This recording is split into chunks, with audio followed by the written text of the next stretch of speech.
Eu sou Jorge Mota e hoje eu irei falar um pouco sobre o que é o comunismo. O comunismo é uma ideologia política, social e econômica contrária ao capitalismo, com o discurso de se estabelecer uma sociedade igualitária. O conceito de comunismo refere-se a uma sociedade em que não haveria propriedade privada e, consequentemente, sem classes sociais ou a necessidade de um Estado. Assim, supostamente se alcançaria uma paz e segurança constante a partir da produção voltada para as necessidades das pessoas, não mais de acordo com o mercado, como no capitalismo. Nas palavras de Karl Marx, principal teórico do comunismo, abrem aspas, de cada qual segundo sua capacidade, a cada qual segundo suas necessidades, fecham aspas. Isto é, em uma sociedade comunista, cada pessoa trabalharia de acordo com suas habilidades e aptidões e todos receberiam de acordo com suas necessidades. São características do comunismo: a abolição da propriedade privada, tudo pertenceria a todos e seria distribuído de acordo com as suas necessidades. Coletivização dos meios de produção, indústrias, máquinas, tecnologia, etc. Tudo pertenceria à comunidade. Coletivização da produção, não haveria mercadorias, apenas produtos, que não seriam vendidos, mas distribuídos de acordo com a necessidade de cada pessoa. Fim da luta de classes, não haveria um antagonismo entre uma classe dominante e uma classe explorada. Sociedade sem classes, ou seja, sem a circulação de capital, não haveria lucro e nem acumulação. Por isso, não haveria distinção de estatutos entre os cidadãos e a formação de classes sociais. Extinção do Estado. Após o período de organização e educação dos cidadãos, o Estado perderia sua função e a coletividade passaria a ser autorregulada. Internacionalismo. O sistema necessitaria de uma adesão internacional que desse conta das diferentes capacidades de produção. Com a ausência do Estado, as fronteiras também perderiam o seu sentido e deixariam de existir. Qual a diferença entre o socialismo e o comunismo?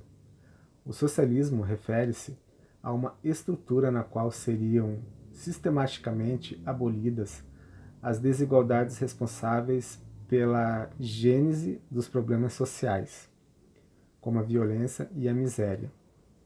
O socialismo tem como início uma fase chamada de ditadura do proletariado, período no qual ainda se mantém as classes sociais, mas sob o comando da classe trabalhadora.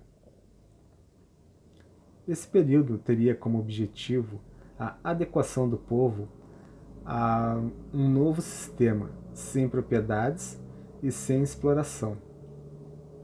As mudanças no modo de produção dariam fim à alienação do trabalho. Assim, sem os gastos de energia com a luta de classes e os esforços empregados para a sobrevivência, o trabalho voltaria a ser uma ferramenta de humanização.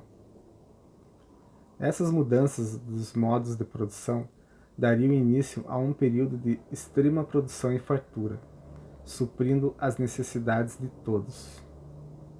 Assim, o socialismo seria responsável pela superação do sistema capitalista e a transição para uma sociedade sem classes e plenamente igualitária. Segundo esta visão, o comunismo pode ser considerado como a etapa final do socialismo. Aconteceria no momento em que o Estado fosse extinto. Segundo essa ideologia, surgiria uma sociedade na qual as riquezas fossem igualmente divididas entre todos aqueles que contribuíram com a sua força produtiva. Por fim, vale destacar que o comunismo moderno identifica-se com os partidos comunistas. Eles se embasam principalmente no marxismo-leninista, no maoísmo, marxistas, ambas estas doutrinas supostamente destinadas à igualdade entre a maioria. O marxismo não foi, como se pensa, a origem do comunismo.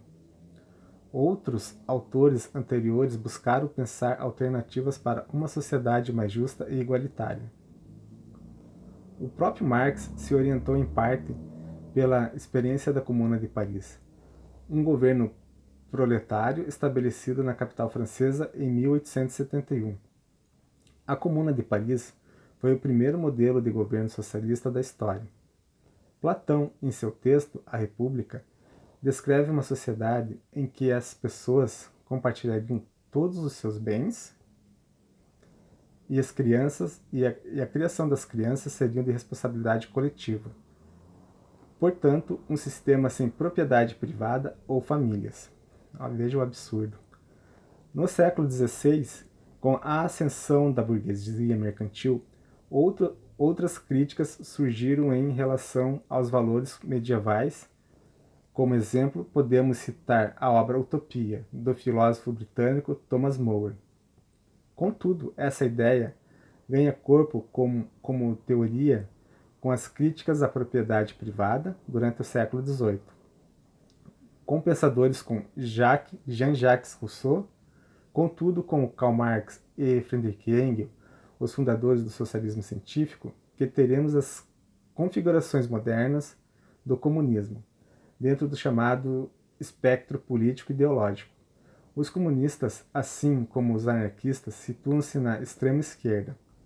As obras de Marx e Engels, O Capital e o Manifesto do Partido Comunista, influenciaram a criação de partidos comunistas em todo o mundo, tendo algumas adaptações e dando origem a experiências socialistas em diversos países, como o leninismo na Rússia e o maoísmo na China.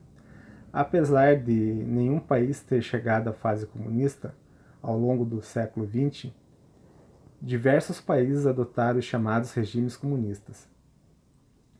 Alguns dos países que assumiram uma orientação marxista foram a União das Repúblicas Socialistas Soviéticas, a Alemanha Oriental, a China, Cuba, Vietnã e a Coreia do Norte. O símbolo principal do comunismo é a foice e o martelo, em geral amarela sobre um fundo vermelho, cor que representa o comunismo. A foice representa os trabalhadores do campo, enquanto o amarelo é associado aos trabalhadores urbanos. A estrela vermelha de 5 pontas também é um símbolo do comunismo. A cor vermelha é tradicionalmente usada pelos partidos comunistas, sendo também uma representação do espectro ideológico. Por isso, muitas vezes, os comunistas são também chamados de vermelhos.